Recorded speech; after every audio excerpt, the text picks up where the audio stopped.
تو اس کو لے کر کے جو ہے وہ اسلام آباد کی طرف مارچ کیا جائے. تو بظاہر یہ ایک اسٹریٹجی بنائی جا رہی ہے. اب یہ کتنی کارگر ثابت ہوتی ہے یہ تو ظاہر آنے والے وقت میں پتہ چلے گا. لیکن سلمان اکرم راجہ صاحب یہ سمجھتے ہیں کہ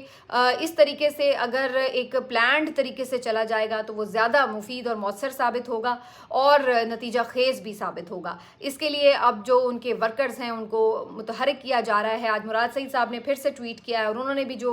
ان کی پوری ایک اسٹرینتھ ہے ISF کی اس کو بھی اس سلسلے میں اپنا پیغام دیا ہے. تو یہ ایک جو پلان ہے یہ بالکل ممکنہ طور پر نومبر کے دوسرے ہفتے سے شاید آگے جاتا ہوا نظر نہیں آ رہا. اس سے پہلے ہی اس پلان کو ترتیب دیا بھی جا چکا ہوگا یا اس پر عمل شروع ہو چکا ہوگا. تو یہ ایک بظاہر نظر آ رہا ہے کہ اب PTI اگر اپنی جو احتجاجی تحریک ہے اس کو حتمی مرحلے میں داخل کر رہی ہے تو اس دفعہ انہوں نے اس کے اوپر پورا ہوم ورک بھی کرنا ہے. اور یہ نہیں اب چاہتے کہ جو پہلے ایک سارا منظر دیکھا گیا تھا کہ کے علی امین گنڈا پور صاحب جس طرح پھر گئے اور آگے کوئی والی وارث نہیں تھا احتجاج کا, تو وہ چیز شاید اب وہ نہیں چاہتے اور اس کے لیے پورا ایک فول پروف پلان جو ہے وہ بنانا چاہتے ہیں. تو لیٹس سی جی حکومت اس کے اوپر کس طرح سے ریئیکٹ کرتی ہے اور کیا اس کے جو ہے نتائج نظر آتے ہیں. لیکن بظاہر ایسا لگ رہا ہے کہ اب PTI کچھ ہی دنوں میں اپنا یہ جو پلان ہے اس کو اناؤنس کر دے گی اور مے بھی اس طرح سے اس کو اناؤنس کرنے کے بجائے کافی حد تک جب اس کے اوپر ایون امپلیمنٹ بھی کر لے اس کے بعد اس چیز کو کہیں ڈسکلوز کیا جائے ڈیٹس وغیرہ کے حوالے سے, تاکہ اس سلسلے میں جو حکومت پہلے سے پکڑ دھکڑ گرفتاریاں اور یہ سب مار پیٹ اور ریڈز وغیرہ شروع کر دیتی ہے اس کو کسی طرح اوائڈ کیا جا سکے. تو یہ جو اس وقت ساری صورتحال ہے, اسٹریٹجی ہے, اس کو آگے بڑھایا جائے گا. باقی حکومت جو ہے وہ اپنے طور پر کافی اس بارے میں ظاہر ہے آلریڈی کافی سختی سے نمٹتی ہے. آگے مزید ان کا سختی کا پلان ہو سکتا ہے. اب حکومت نے کیا پلاننگ کی ہے وہ میں آپ کو بھی رکھتی ہوں سامنے. لیکن دوسری طرف کارکنوں کا حوصلہ بڑھانے کے لیے بھی یہ دیکھا جا رہا ہے کہ علی امین گنڈا پور صاحب نے گزشتہ رات جو کارکن جیلوں سے رہا ہو کر پہنچے KP میں, اور وہ کچھ سرکاری ملازمین بھی تھے جو مختلف اداروں کے تھے, جیسے ریسکیو 1122 کی گاڑیاں تھیں ان کے ساتھ تھے, دیگر جو کچھ سیکورٹی کے بھی لوگ تھے. تو وہ بھی آپ کو پتہ ہے کہ جب پکڑ لیے گئے تھے, اب ایک دن پہلے ان کی ضمانتیں ہوئی ہیں, ان ضمانتوں کے بعد, اور میں کہیں پڑھ رہی تھی کہ وہ اتنی بڑی تعداد میں کارکن تھے اور سب کی 10-10 ہزار کے عوض ضمانت ہوئی, تو کوئی 54 لاکھ روپیہ صرف ضمانتوں میں یہ جو مچلکے ہوتے ہیں اس میں ہی لگ گیا ہے. 54 لاکھ روپیہ, تو آپ اندازہ لگائیں کیا صورتحال ہے. تو بہرحال یہ جو کارکن واپس پہنچے ہیں جو KP کے سے بلانگ کرتے تھے, تو ان کو بڑا پرتپاک استقبال دیا ہے. علی امین گنڈا پور صاحب نے ان پہ گلپاشی کی اور ان کو ایک ہفتے کی چھٹی بھی دی ہے, ان کو کچھ پیسے بھی دیے ہیں کمپنسیشن کے. تو ان کو جی انہوں نے کافی پروٹوکول بھی دیا, بڑے ان سے گلے ملے اور ان کا حوصلہ بڑھایا. تو ایک طرف جہاں PTI کے کارکنوں کے حوالے سے تو یہ ایک پازیٹیو چیز بظاہر نظر آتی ہے کہ جی آپ کارکنوں کو دوبارہ سے متحرک جہاں کر رہے ہیں تو ان کی ظاہر ہے آپ کو حوصلہ افزائی بھی کرنی پڑتی ہے جو آپ کے لیے تکلیفیں کاٹ کے آتے ہیں. لیکن دوسری طرف اس پہ تنقید بھی کی جا سکتی ہے کہ اس کا مطلب ہے کہ آپ اپنے کارکنوں کو یا سرکاری ملازمین کو اپنے احتجاجی تحریک کا حصہ بنا رہے ہیں, تو ان کو آپ پھر اس کے بدلے میں نواز بھی رہے ہیں اور ان کو اس طریقے کی ایسے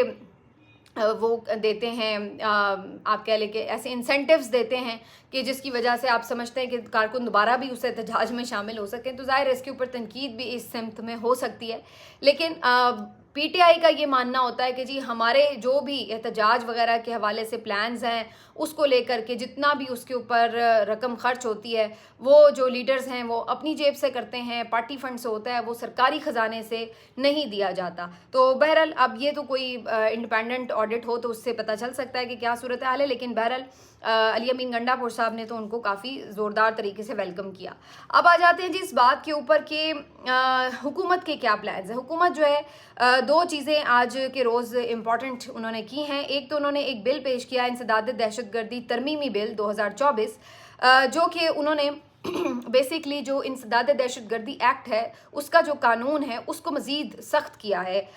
اس سارے بل کی جو مین شک ہے, جو مین مقصد نظر آتا ہے اس کے تحت کیا ہے کہ فورسز کو جرائم میں ملوث شخص کو 3 ماہ تک حراست میں رکھنے کا اختیار دے دیا گیا ہے. ملک کی سلامتی, دفاع اور امن عامہ سے متعلق جرائم جو ہیں ان کے حوالے سے سیکیورٹی ادارے کسی بھی شخص کو 3 ماہ تک حراست میں رکھ سکیں گے۔ انسداد دہشت گردی ایکٹ میں ترمیم وزیر داخلہ محسن نقوی کی جانب سے لائی گئی ہے۔ اب پہلے تو اس میں جو جائزہ لینے والی بات ہے وہ یہ کہ آپ کو پتہ ہے کہ اس وقت دہشت گردی کا جو قانون ہے وہ کس طریقے سے مذاق ہی بنا ہوا ہے اور اس کو جس طرح مرضی استعمال کیا جا رہا ہے صرف لوگوں کو دبانے کے لیے، مخالفین کے خلاف۔ ہر پی ٹی آئی کے لیڈر اور کارکن کے اوپر دہشت گردی ایکٹ کے مقدمے درج ہیں، ان کے وکیلوں کے اوپر دہشت گردی ایکٹ کے تحت دفعات لگائی گئی ہیں۔ ایون ایمان مزاری جو کہ پی ٹی آئی کی کارکن تو نہیں ہیں لیکن ایک ایکٹیوسٹ ہے، سب کو پتہ ہے کہ وہ تو انسانی حقوق کے جو علمبردار ہیں ان میں ان کا نام آتا ہے اور وہ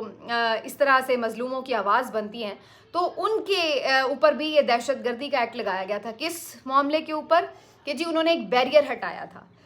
اور تو اور مطلب زرتاج گل صاحبہ، اس طرح خواتین، ڈاکٹر یاسمین راشد صاحبہ، ان لوگوں کے اوپر بھی دہشت گردی کے جو دفعات ہیں وہ آپ لگا دیتے ہیں۔ تو آپ نے ایک طرف تو اس دہشت گردی کے قانون کو مذاق بنا کے رکھ دیا ہے، اب کوئی اس کو سیریس ہی نہیں اس طرح لے رہا ہوتا، اور دوسری طرف آپ نے اس کو مزید سخت کرنے کے لیے یہ بھی ایک اس میں اب ترمیم کرنے کی کوشش کی ہے کہ جناب جس میں ان کو 3 مہینے کا آپ یہ فری ہینڈ دے دیں کہ جی سیکیورٹی ادارے ان کو اپنے پاس رکھ سکتے ہیں اور ان کو کوئی بیل نہ ملے، اور وہ بالکل آپ کسی کے اوپر بھی کوئی ایسی الزام لگا دیں کہ جی یہ ملوث ہے دہشت گردی کے اندر اور اس کو آپ 3 مہینے تک نظر بند کر دیں، حراست میں لے لیں، جو بھی، تو وہ آپ اپنی تحویل میں لے سکتے ہیں۔ تو یہ بہت خوفناک قسم کا قانون ہے اور بظاہر ہم یہی دیکھتے ہیں کہ ہمارے ملک میں تو قوانین کا بہت زیادہ ناجائز استعمال کیا جاتا ہے، اور جہاں پر سیاست کی بات آتی ہے تو سیاسی مخالفین کو ہی ان قوانین میں رگڑا جاتا ہے۔ تو یہ اب آپ اندازہ لگا لیں کہ اس کے بعد کسی بھی رہنما کو پکڑ کر آپ کہہ دیں گے کہ جی یہ دہشت گردی، لہٰذا 3 مہینے بھول جاؤ اس کو۔ تو یہ جو ہے اس طریقے کا یہ قانون ہے۔ بظاہر مجھے لگ رہا ہے کہ اس کے اوپر چیلنج بھی اس کو کیا جائے گا اور ہو سکتا ہے عدلیہ کی طرف سے اس کے اوپر آبجیکشنز بھی آئیں، لیکن فی الحال جو حکومت ہے آپ اندازہ لگا لیجئے کہ یہ کس قسم کی قانون سازیاں کر رہی ہے۔ ایک اور جو انہوں نے ایک کوشش کی ہے، جو میں نے آپ کو کچھ دن پہلے خبر بھی دی تھی کہ یہ ججز کی جو تعداد ہے سپریم کورٹ میں وہ بڑھانے جا رہے ہیں، تو اس سلسلے میں ایک جو تحریک تھی پیش کی گئی تھی، بل پیش کیا گیا تھا سینٹ میں، جس کو بعد میں جو سینٹ کی قائمہ کمیٹی ہے اس کے حوالے کر دیا گیا تھا۔ آج سینٹ کی قائمہ کمیٹی نے اس بل کو منظور کر لیا اور اس کے تحت جو سپریم کورٹ کے ججز کی تعداد ہے وہ 25 کرنے کی منظوری دی گئی ہے اس کمیٹی نے۔ اب آگے ظاہر ہے اس کے اوپر باقاعدہ لیجسلیشن ہوگی، لیکن اس کے لیے لیجسلیشن کے لیے 2/3 میجورٹی نہیں چاہیے، سمپل میجورٹی سے بھی حکومت یہ لیجسلیشن کر سکتی ہے۔ لیکن آپ اندازہ لگا لیجئے کہ اس کے پیچھے بھی وجہ بڑی صاف نظر آ رہی ہے کہ 25 آپ نے اگر ججز کرنے ہیں تو آخر اس کی کیا آپ کو ضرورت محسوس ہو رہی ہے، جبکہ آپ کو معلوم ہے کہ ہائی کورٹس میں کتنے زیادہ پینڈنگ کیسز ہیں، وہاں پر اتنی بڑی تعداد میں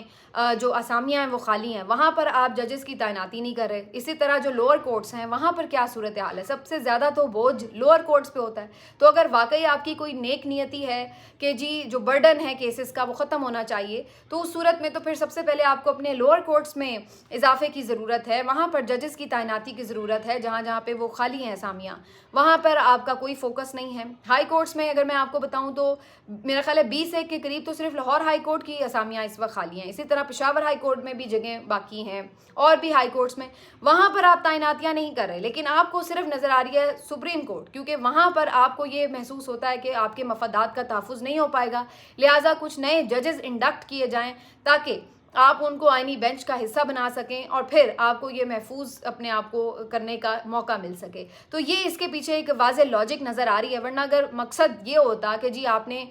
جو ایک برڈن ہے کیسز کا، زیر التوا مقدمات کا، اس کو ختم کرنا ہے، تو پھر تو آپ کو یہ کام لوور جوڈیشری سے شروع کرنا چاہیے۔ وہاں پر تو آپ تعداد بڑھانا تو دور کی بات، جو خالی اسامیاں ہیں وہ نہیں پر کر رہے۔ تو یہ ایک واضح تضاد جو ہے وہ حکومت کا نظر آتا ہے، جس کے پیچھے سے ان کا مقصد بھی جانچنا کوئی مشکل کام نہیں ہے۔ تو 25 تعداد جو ہے وہ کی جا رہی ہے۔ ابھی اس وقت جو سپریم کورٹ کے ججز کی مخصوص تعداد ہے وہ 17 ہے، جس کے بعد 2 ایڈ ہاک ججز بھی تعینات کیے گئے تھے، جن میں آپ کو پتہ ہے جسٹس سردار طارق مسعود صاحب اور جسٹس میاں مظہر خیل صاحب شامل ہیں، اور یہ ملائیں تو یہ 19 بنتے ہیں، لیکن ایڈ ہاک ججز کو ابھی اس میں فکس جو ججز کی تعداد ہے اس میں ہم شامل نہیں کرے۔ تو ایک طرح سے آپ کہہ سکتے ہیں کہ 7 مزید ججز جو ہیں وہ انڈکٹ کرنا چاہتی ہے حکومت، اور